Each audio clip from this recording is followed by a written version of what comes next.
La foi est la ferme assurance des choses qu'on espère et une démonstration de celles qu'on ne voit pas. C'est ça qui définit l'entrepreneuriat. Une fois que vous avez cette phrase spirituelle et cette phrase des livres saints, vous saurez effectivement que vous devez, si vous souhaitez être entrepreneur ou pas. Parce que effectivement, pour être entrepreneur, c'est par la foi. Parce que la foi est une ferme assurance des choses qu'on espère, une démonstration de celles qu'on ne voit pas. C'est ça la quête de l'argent. C'est ça la quête du gain. C'est ça la quête de l'autonomie financière. Parce qu'aujourd'hui, nous parlons de foi. Nous parlons d'autonomie financière. Mais est-ce qu'on peut avoir une autonomie financière sans croire en ce que nous faisons? Non. Donc aujourd'hui, notre autonomie financière dépend effectivement de la foi que nous avons au projet que nous mettons sur pied.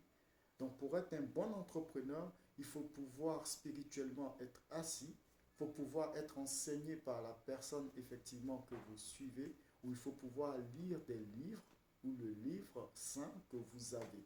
Parce que tout est défini, toutes les lois sont définies dans les livres. Rien n'a été créé par l'homme, tout existait déjà. Donc maintenant, tout ce que nous faisons, nous l'emmenons au réel. Tout ce que nous faisons, c'est que nous prenons ce qui était invisible et nous l'envoyons à la réalité visible. Donc aujourd'hui, un entrepreneur, aujourd'hui, quand il crée quelque chose qui n'a jamais existé, on dit waouh, si elle existait déjà. Parce que Dieu a tout créé avant de nous déposer sur sa terre, où nous sommes tous étrangers. Donc, nous sommes tous des étrangers sur cette terre des hommes.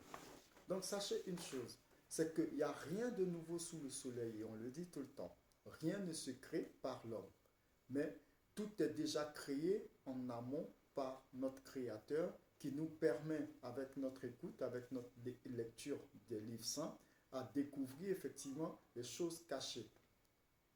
Parce que si tu ne lis pas, si tu ne te formes pas, si tu ne t'enseignes pas, comment fais-tu pour pouvoir découvrir effectivement ce dont les gens ont besoin? Et même si tu n'écoutes pas, je suppose que tu n'es pas à l'école, mais tu t'assois au moins dans le conseil des sages, qui sont des vieux, qui sont des personnes âgées, qui sont des personnes qui ont déjà vécu, qui expliquent une certaine expérience, et de là, peut-être tu peux découvrir là ton appel dans l'entrepreneuriat, savoir ce qu'il faut faire ou savoir ce qu'il manque effectivement pour pouvoir combler ce vide. Ayez la foi en l'entrepreneuriat. On ne vient pas à l'entrepreneuriat pour démarrer une activité et s'arrêter. On vient en entrepreneuriat parce qu'on croit en son projet. On croit en ce que nous faisons. On croit effectivement que si on passe du temps, si on se donne du temps sur ce dont on espère, cela arrivera. Évitez effectivement de vous leurrer en croyant que quand vous commencez une entreprise, du jour au lendemain, ça peut marcher. Non. Du jour au lendemain, ça peut marcher, certes.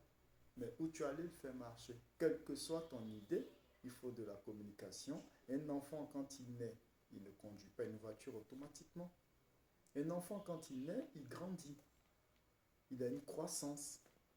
Après la croissance, maintenant, il rentre dans la phase adulte. Ainsi de suite, ainsi de suite, ainsi de suite. C'est comme ça l'entrepreneuriat, c'est un bébé, mais on peut le faire croître rapidement si on le souhaite, en s'acharnant dans le travail et en lisant. Et c'est ça aussi qui définit notre côté entrepreneurial. Donc au jour d'aujourd'hui, moi je vous prie, chers amis entrepreneurs, d'avoir la foi en ce que vous faites pour gagner de l'argent. Parce que l'argent ne se gagne pas facilement. On n'a pas l'argent facilement, on n'acquiert pas l'argent facilement, on ne trouve pas l'argent facilement. L'argent, c'est le mot, voilà, c'est l'amour de tous les mots. De toute façon, c'est l'amour et la racine de tous les mots, comme le déclare effectivement le livre saint. Faisons attention à ce que nous faisons. La réussite peut arriver quand nous le souhaitons. N'ayons pas peur de s'investir. N'ayons pas peur de travailler. N'ayons pas peur de refaire les mêmes choses plusieurs fois. Ne dit-on pas que la répétition est pédagogique? Les maîtres aujourd'hui que nous avons, que nous devons féliciter parce que c'est grâce à eux qu'on obtient des diplômes. Parce que les maîtres aujourd'hui, nos instituteurs d'avant, sont ceux que nous devons féliciter, ce n'est pas nos professeurs. Parce que nos instituteurs, c'est eux qui nous apprennent à parler, c'est eux qui nous apprennent l'alphabet, c'est eux qui nous apprennent déjà les bases de notre première éducation linguistique. Donc remercions et félicitons-les. J'espère que cette capsule vous fera du bien. Nous allons poursuivre au fur et à mesure. Mais par contre, je vous remercie. Merci de partager, de mettre en favori si cela vous fait du bien.